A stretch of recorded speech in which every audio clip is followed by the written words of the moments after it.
देखिए, हम सभी ऊर्जा से ही बने हुए हैं और हमारे भीतर ऊर्जा ही कार्य करती है, जिसके चलते हमारा जो जीवन है वो चलता है। अगर हमारे भीतर ऊर्जा न हो तो फिर हम जीवित नहीं रह सकते हैं। लेकिन जितना ऊर्जा हमारे भीतर है, क्या उतना ही होना पर्याप्त है हमारे लिए, या फिर हमें उसे बढ़ाना चाहिए?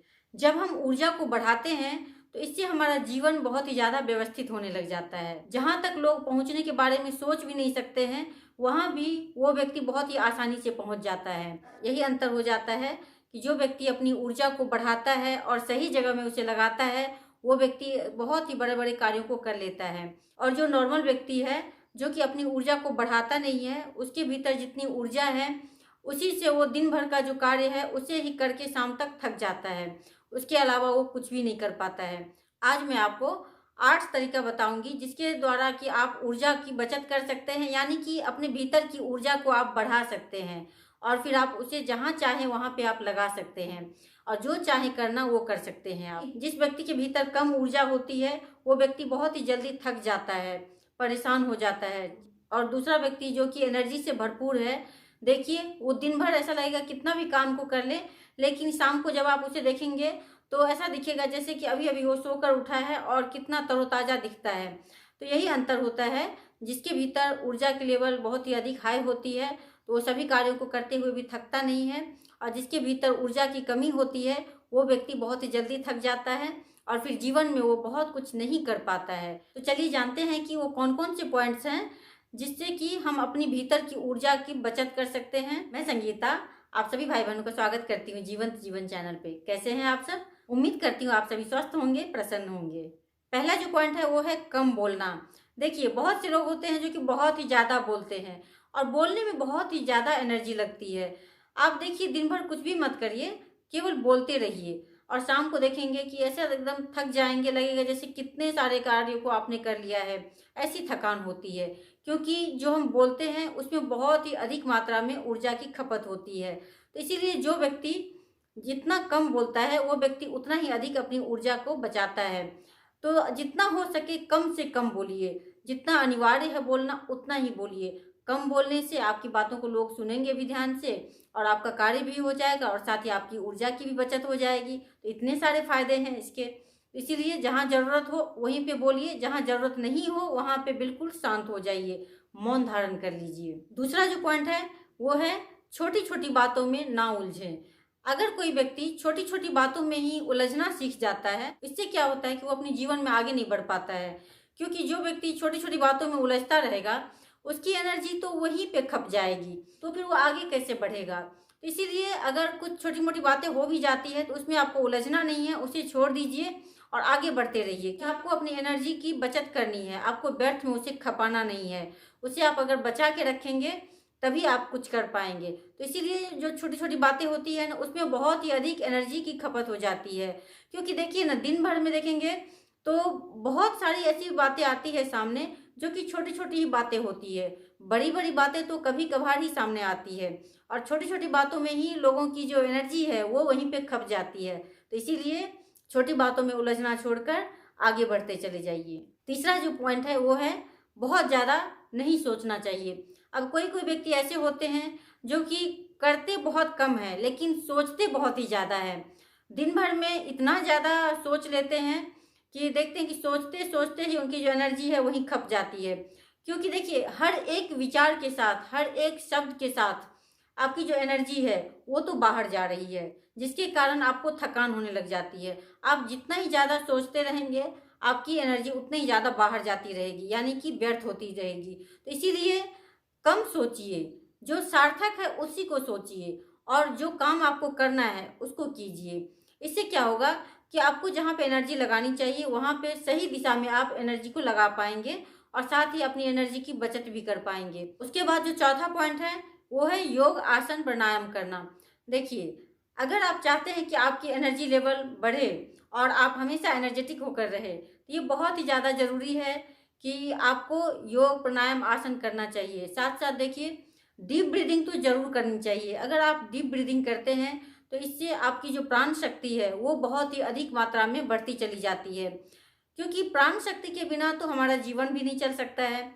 तो इसीलिए ज़रूरी है कि आप कुछ समय इसमें ज़रूर लगाएं ताकि आप स्वस्थ भी रह सके और साथ साथ आपकी जो एनर्जी लेवल है वो भी बहुत ही ज़्यादा बढ़ती चली जाए और आपकी प्राण शक्ति भी बढ़े। आप जिस कार्य को करना चाहते हैं उसे भी बहुत ही आसानी से कर ले, क्योंकि देखिए इन सभी चीज़ों को करने के लिए आपको एक एनर्जी चाहिए। इसे आप ज़रूर कीजिए। आज के समय में देखा जाए तो लोग छोटी छोटी सांसें लेते हैं, उथली उथली सांसें लेते हैं, जिसके कारण उन्हें ऑक्सीजन की मात्रा भरपूर मिलती नहीं है और फिर बहुत सारी प्रॉब्लम शुरू हो जाती है। तो इसीलिए ज़रूरी है कि आप लंबी और गहरी सांस को लेना सीखिए और दिन भर में कोशिश कीजिए जितनी बार आपको याद आ जाए उतनी बार आप डीप ब्रीदिंग करना शुरू कर दीजिए। फिर देखिए कि आपकी जो एनर्जी लेवल है वो कितनी ज़्यादा हाई हो जाएगी। आप हमेशा एनर्जेटिक होकर रहेंगे और आपकी ऊर्जा की बचत भी हो जाएगी। उसके बाद जो 5वां पॉइंट है वो है सात्विक भोजन। अगर आप भोजन सही तरीके से खाते हैं और सही डाइट को लेते हैं तो इससे भी आपकी जो एनर्जी है वो बढ़ती है। हमारे शरीर में भोजन का बहुत ही महत्वपूर्ण स्थान है। भोजन हमारे शरीर के लिए ईंधन का कार्य करती है। 50% आपको कच्चे चीज़ों को खाना है, जैसे कि मूली हो गया, गाजर हो गया, टमाटर हो गया। इस तरह से जो भी आप सलाद का आइटम खा सकते हैं या फिर सब्जियों में भी जो कुछ भी आप खा सकते हैं कच्चा, तो जैसे कि तरह तरह के जो पत्ते आते हैं उसे भी आप खा सकते हैं। और स्प्राउट्स हो गया, बहुत सारी चीज़ें, फल हो गया। तो जो चीज़ आप कच्चा खा सकते हो उसे आप बिल्कुल कच्चा खाइए 50%, और 50% आप पका हुआ भोजन खाइए। इससे देखिए कि आपकी जो एनर्जी लेवल है वो बहुत ही अधिक बढ़ती चली जाएगी। और इसके साथ साथ जब भी आप भोजन करते हैं तो जितना आपको भूख है उससे थोड़ा कम ही खाइए। इससे आपको थोड़ा सा हल्कापन भी लगेगा और साथ साथ आप ऊर्जावान भी रहेंगे। छठा जो पॉइंट है वो भी बहुत ही महत्वपूर्ण है और वो है सेवा और सहयोग करना। जब आप किसी की सेवा करते हैं या फिर ज़रूरतमंद लोगों का सहयोग करते हैं तो इससे क्या होता है, जब आप कोई अच्छा कार्य करते हैं तो आप देखेंगे कि आपको अंदर से एक बहुत ही अच्छा सा फील होता है और आपकी जो ऊर्जा है वो ऑटोमेटिक ही बढ़ जाती है। तो इसीलिए जहाँ भी संभव हो जितना आप कर सकते हैं उतना ही ज़्यादा आप लोगों की सेवा भी कीजिए, सहयोग भी कीजिए। इससे आप हमेशा ऊर्जावान रहेंगे और हमेशा खुश रहेंगे। की बात का जो पॉइंट है वो है चिंता ना करें, केवल चिंतन करें।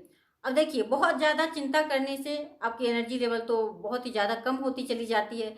इसकी बजाय अगर आप किसी भी प्रॉब्लम के लिए अगर चिंतन करते हैं तो देखिए उसका जो सॉल्यूशन है वो सामने निकल कर आने लगता है।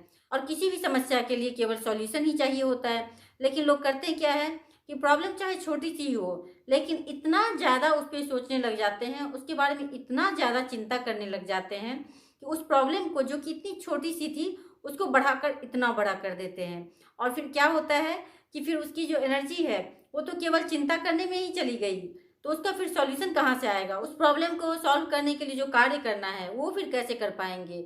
आपके भीतर एनर्जी तो बची ही नहीं, वो तो चिंता में ही खप गई। तो इसीलिए आपको चिंता नहीं करना है, चिंतन करना है। अगर आप चिंतन करते हैं तो इससे जो भी प्रॉब्लम है वो सॉल्व हो जाती है, और अगर आप चिंता करते हैं तो आप किसी भी समस्या के समाधान तक तो नहीं पहुंच पाते हैं। तो इसीलिए चिंतन करना सीखिए, चिंता को छोड़ दीजिए, क्योंकि चिंता आपकी एनर्जी को खा जाती है जबकि चिंतन आपकी एनर्जी को बढ़ाती है। उसके बाद का पॉइंट है मेडिटेशन करना।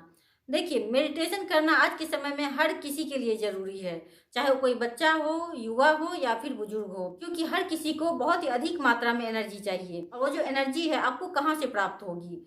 जब आप मेडिटेशन करते हैं। एक तो जब हम लोग सोते हैं तो उस समय में भी हमें एनर्जी की प्राप्ति होती है, लेकिन वो बहुत ही कम मात्रा में होती है। उतनी ही प्राप्त होती है जिससे कि आप अपने दिन भर का जो कार्य है उसे आप कर लें।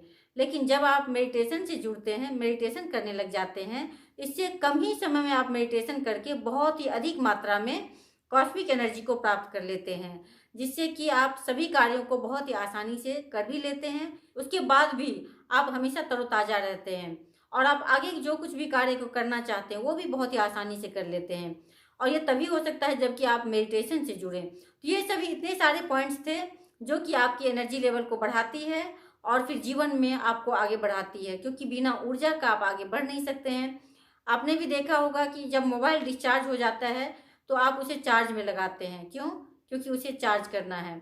अगर उसे ऐसे ही छोड़ देंगे तो फिर आप मोबाइल का यूज भी नहीं कर पाएंगे, ना तो आप किसी से बात कर सकते हैं, ना तो मैसेज भेज सकते हैं, कुछ भी नहीं कर सकते हैं। तो उसी तरह से हमारा शरीर भी है, माइंड भी है, उसे भी ऊर्जा की आवश्यकता है। और जब आप उसे अधिक ऊर्जा देंगे तो फिर देखिए कि आपका जो जीवन है वो बहुत ही सुंदर हो जाएगा, व्यवस्थित होने लग जाएगा, और आप जो कुछ करना चाहते हैं वो भी बहुत ही आसानी से कर सकते हैं। तो इन सभी बातों को आप अपने जीवन में ज़रूर अपनाइए और अपनी ऊर्जा की जो लेवल है उसको बढ़ाइए, क्योंकि ऊर्जा के बिना कुछ भी संभव नहीं है। तो उम्मीद करती हूँ कि आप लोगों को ये वीडियो पसंद आएगा। धन्यवाद।